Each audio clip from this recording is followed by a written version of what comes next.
One halfway between high tide and low tide is what they call the mean tide, and that is sea level. Now, there is today a realm of life below sea level, and then there's a realm of life above sea level. Actually, two worlds. There is the world below sea level, and there are certain chemical elements there. And above, it's different molecules. Below, it's aqueous. Above, it's gaseous. Above, there are birds with feathers that live. Below, there are fish with fins below. Now, there are two ways of life. The mockingbird does not tell the tuna fish what's wrong with him because he doesn't have feathers. And above sea level, you open your mouth and breathe deeply. That is, if you can get out of the smog. But below sea level, you'd be in trouble if you use that method. And actually, I think a monkey and a barracuda could have a good debate on which direction is sea level. The barracuda says it's up. The monkey says it's down. Now, Ecclesiastes is under the sun. The Christian life is in the heavenlies. It's where God is. God's viewpoint is above the sun. And now we're looking at two ways of life. Life under the sun. It's this mundane existence apart from God, a future and an eternity without God, and the spiritual and God's left out. Now the Christian life is altogether in contrast to this. We have been saved by the grace of God and for the display of His grace. So we have two different spheres, and the laws and principles of one will not apply to the other. They're as far apart as that which is below sea level, that which is above sea level. Now, you're wasting your time to tell a non-Christian, if ye then be risen with Christ, seek those things which are above. He isn't even in Christ. No use talking to him along that line. It's like trying to teach a mud turtle to fly because he likes the swamp and he's not interested in flying. Now, Solomon wrote Ecclesiastes, and as we said before, it's a record of an experiment he made with life. He tried everything under the sun to see if he could find satisfaction of soul. And in this chapter alone, under the sun occurs about 4 or 5 times. Under the sun, and everything must be interpreted in the light of that. Now, he had already tried other things. He tried the pursuit of knowledge, came to the conclusion the making of many books there is no end. He tried pleasure, and the outcome was, I hated life. He tried riches, and he came to the conclusion, he that loveth silver shall not be satisfied with silver. And then he tried religion, and you either become a lunatic or a racketeer, a crank or a crook, fanatic or become frantic, a nut or a bum, the two routes if you're going to go the religious route. And then he tried fame. A good name is rather to be chosen. It's better than precious ointment, he says. And then he tried morality. And all he could say is all is vanity and vexation of spirit. Thackeray wrote a wonderful novel called Vanity Fair. If you've ever read it, you know the story of Becky. And he concluded it by telling all of the littleness and the sin in the lives of these people during the time of the wars of Napoleon, and how they live little lives apart from God. For Thackeray, by the way, was a Christian. And then he concludes it like this. He says, the play is over. We'll put the puppets back in the box. All is vanity and vexation of spirit. And, by the way, you could do that with Hollywood. It's the pleasure capital. It's the sin center. This is the place where there's fame and riches. And this is the place that has the monopoly on sleeping pills. My friend, life is empty without God and without Christ. Augustine gave that famous yet trite and hackneyed expression, Thou hast made us for thyself, and our lives are restless until we rest in thee. The human heart is so constructed that you could put the whole world in it and still have room for something else. And yet when you have Christ, your heart's not big enough to hold Him. Now look at this chapter here with that background. The most frightening fact about Ecclesiastes, it's the basis for socialism. And my friend, your country and mine is closer to socialism than you can ever imagine. And this is the only answer to statism, regimentation. What's that? Christ is the answer, and He's the only answer. You can only go one direction without Him, and with Him there's life abundant. Now will you notice, I'm reading verse 1 of chapter 9. For all this I considered in my heart, even to declare all this, that the righteous and the wise and their works are in the hand of God. No man knoweth either love or hatred by all that is before them. In other words, he says, I don't know a thing. Or, using the common colloquialism of the street, I don't know nothing. That's my position. And that's the position of a great many today. They're not worried about the future eternity. That's a realm they don't enter at all because they know nothing about it. Verse 2, all things come alike to all. There is one event to the righteous and to the wicked, to the good and to the clean, to the unclean, to him that sacrificeth and to him that sacrificeth not. As is the good, so is the sinner, and he that sweareth is he that feareth an oath. In other words, doesn't make any difference what direction you go, you're going to come out the same way. And now, what is the answer to all of this under the sun? Now understand, this is not God's answer. This is the man under the sun. Verse 3, this is an evil among all things that are done under the sun, that there is one event unto all. Yea, also the heart of the sons of men is full of evil, and madness is in their heart while they live, and after that they go to the dead.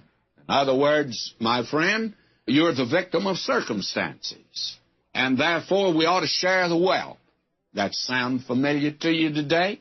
That's the conclusion you come to under the sun. Don't need to work, but after all, won't make any difference whether you work or whether you don't. Life is a great lottery. Since you didn't get yours, the fellow that was lucky and got his ought to share it with you. My friend, this is the man under the sun. Does that sound familiar to you? Karl Marx never said anything new. Solomon was way ahead of him. Now will you notice, verse 4, for to him that's joined to all the living there is hope. For a living dog is better than a dead lion. And the idea is here, actually, all through this section, eat, drink, and be merry. Well, tomorrow you're going to die. And the fool and the wise men, they just about the same in the long run. After all, a living dog is better than a dead lion. It doesn't make much difference. Now let's move on down here, because this is something that is tremendous. He says here, for the living know that they shall die, but the dead know not anything, neither have they any more reward, for the memory of them is forgotten. Now, this is where that idea of soul sleep arises here, and we have another verse up here, verse 10, and what you have here is the philosophy, the man under the sun. This is the conclusion that he comes to here, that you just well be a live dog, in fact, be better than be a dead lion. So to be a lion or a dog doesn't make really much difference, because when you die, you're just like a dog. That's what the atheist says today. And looking at the human side, the physical side, my friend, when that body goes into the grave for a child of God, that body is put to sleep. That's true. But Paul says, absent from the body, present with the Lord. That's where the person goes, and you and I are just living in these earthly tabernacles today. So you see, this is not even a Christian viewpoint. It's the man under the sun. I heard a man say some time ago, well, he says man just like a dog. When he dies, that's it. Well, that's what he says here. That's the outcome. Now he says here, also their love and their hatred and their envy is now perished, neither have they any more portion, forever in anything that's done under the sun. In other words, this life is very futile. It's very purposeless, very meaningless. You're just an animal. Here's evolution with a vengeance. Only it's a little different. What he's saying here is, man didn't come from an animal, man is an animal. And that's more frightful today because we think we've come from someplace and that we are very much on the way, that we're marching to Zion, and it's an earthly one. Now will you notice, verse 7, go thy way, eat thy bread with joy, and drink thy wine with a merry heart, for God now accepteth thy works. You're a do-gooder, you see. So eat, drink, and be merry, for tomorrow you die. And we're going to have our happy hour, you know. And from about 4 o'clock to about 7 o'clock, we all get soused. And that's life. That's living it. Probably the most monotonous life in the world are the folk that are living like that today. And now he says, let thy garments be always white. Let thy head lack no ointment. Oh, dress up. Keep up a good front. And then it says, verse 9, live joyfully with the wife whom thou lovest all the days of the life of thy vanity, which he hath given thee under the sun. And you know, actually, there are many unsaved couples that are enjoying life. No question about that, from their viewpoint. I have met several along the route. Oh, they have their problems. They have their dark days, but this is their attitude. Let's make the best of it. All the days of thy vanity, for that is thy portion in this life and in thy labor which thou takest under the sun. Now, will you listen to this? This is another verse that they base soul sleep on. Whatsoever thy hand findeth to do, do it with thy might, for there is no work, nor device, nor knowledge, nor wisdom in the grave whither thou goest. Well, absolutely, there's not. Because when you put this old body that can hold a hammer and can use its brain to study or to perform some mental chore, when you put that body in the grave, it's not going to be doing those things. In other words, this is the place you're going to make your decisions. But the body has come not to an end, but the body will probably disintegrate, made up of about 16 elements, and the soil's made up of about 16 elements. That body will go right back into the soil. Dust thou art. Unto dust shalt thou return. He says that concerning the body. But the spirit will go to the Creator. In other words, you're a person, and you're going to have to answer to God. Now, he'll come to that in the 12th chapter, so that this does not teach soul sleep. It's the viewpoint of the man under the sun, and that is the thing of it. Now, in verse 11, he deals with social injustice and the minority groups and the masses. Listen to him now. I returned and saw under the sun that the race is not to the swift, nor the battle to the strong, neither yet bread to the wise, nor yet riches to men of understanding, nor yet favor to men of skill. But time and chance happeneth to them all. Life is a great lottery, and if you happen to be born black, you're going to have your problems. And if you're born white, you're going to have your problems. If you're born yellow, you're going to have your problems. It's all chance. Nothing you can do about it. That's the whole thought here. Therefore, the thing to do is to sort of juggle the thing together, and let's divide it, because we're not going to be here very much longer. May I say to you, what a viewpoint of life this is. And let's move on down. For man also knoweth not his time, as the fishes that are taken in an evil net, and as the birds that are caught in the snare. So are the sons of man snared in an evil time when it falleth suddenly upon them. And this comes right back to that materialistic philosophy. And that is the thing we mentioned the other day, that when you get on a plane on Friday afternoon, as I've done now many times, filled with men with briefcases, going home. They're coming here to Southern California. Some have been in Dallas, some in Kansas City, some in Chicago, some in Seattle. Now they're coming home. And they sit there. They're not afraid. Why? because they have a fatalistic viewpoint of life. Well, one of these men said to me one day, we went through some turbulence, and he says, well, you know, if it's going down, it'll go down. If your number comes up, there's nothing you can do about it. So he just sat back, gritted his teeth, and that's the way he faced life. Man's just like a fish caught in a net.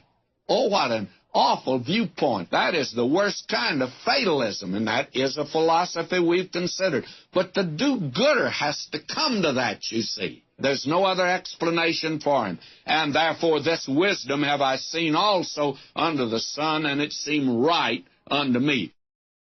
Now, will you notice, verse 14, there was a little city, and few men within it. There came a great king against it, besieged it, and built great bulwarks against it.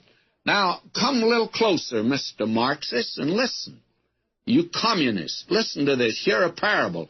You want to lift up the burden, the banner of the downtrodden? You want to defend a minority group, the cause of the underdog? Is that the thing that you're interested in? Well, may I say to you, there will arise a dictator. A great king will come against a people that let down their defenses and spend all their time with social problems which unsaved men cannot solve, and they've had now 5,000 years minimum, probably 6,000 years, and it could be much longer than that, and they have not solved the problems of life. How much longer do you think God ought to give man to work these out? Now, we come to verse 15, and I'm reading, Now there was found in it a poor wise man, and he by his wisdom delivered the city, yet no man remembered that same poor man.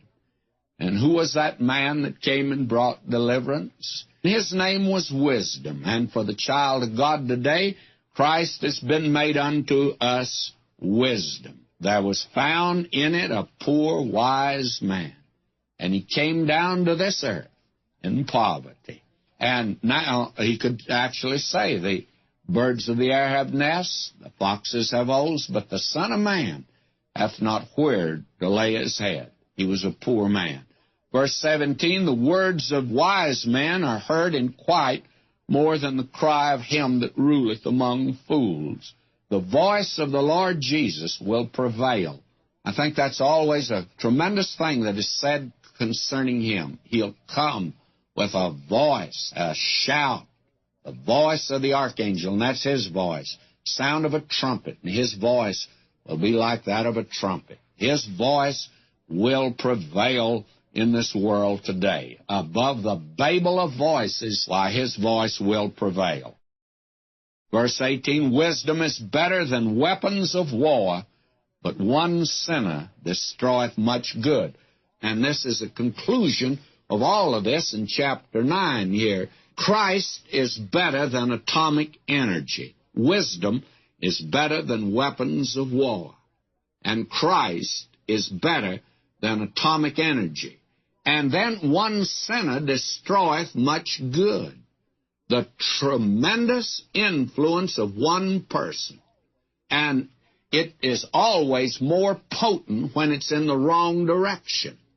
The effect of your life can be more far-reaching if it's an evil life.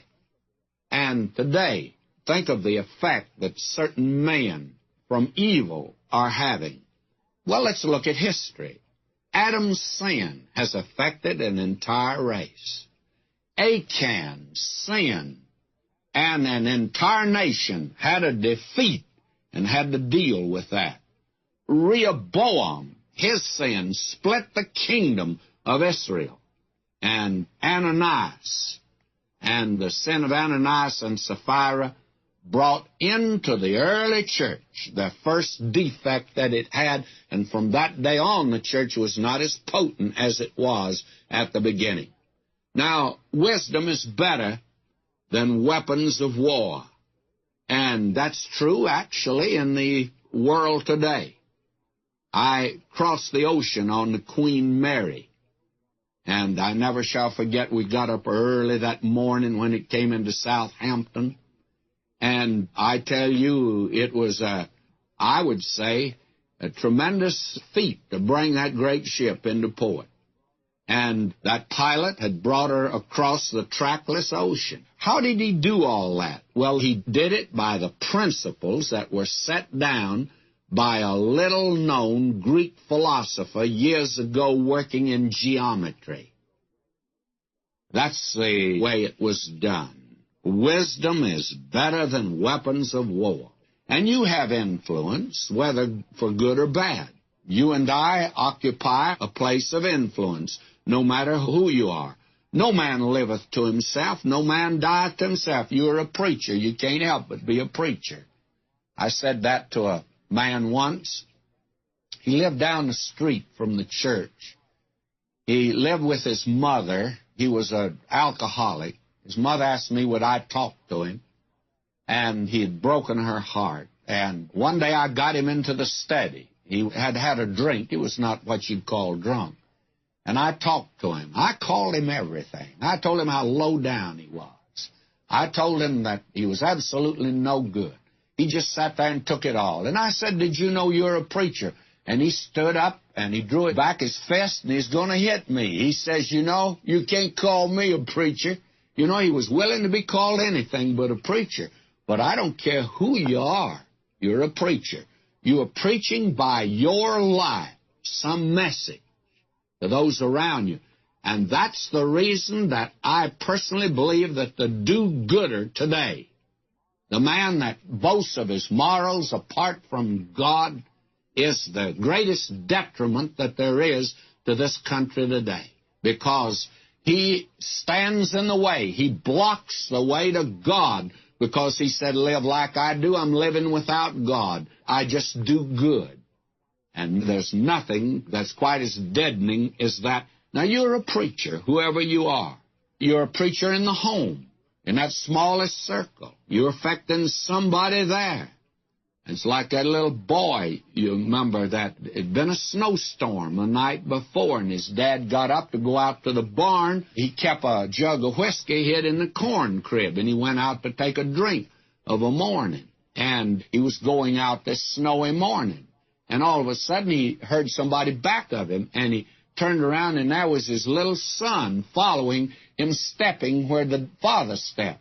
And the father said, what are you doing, son? He says, I'm following in your footsteps.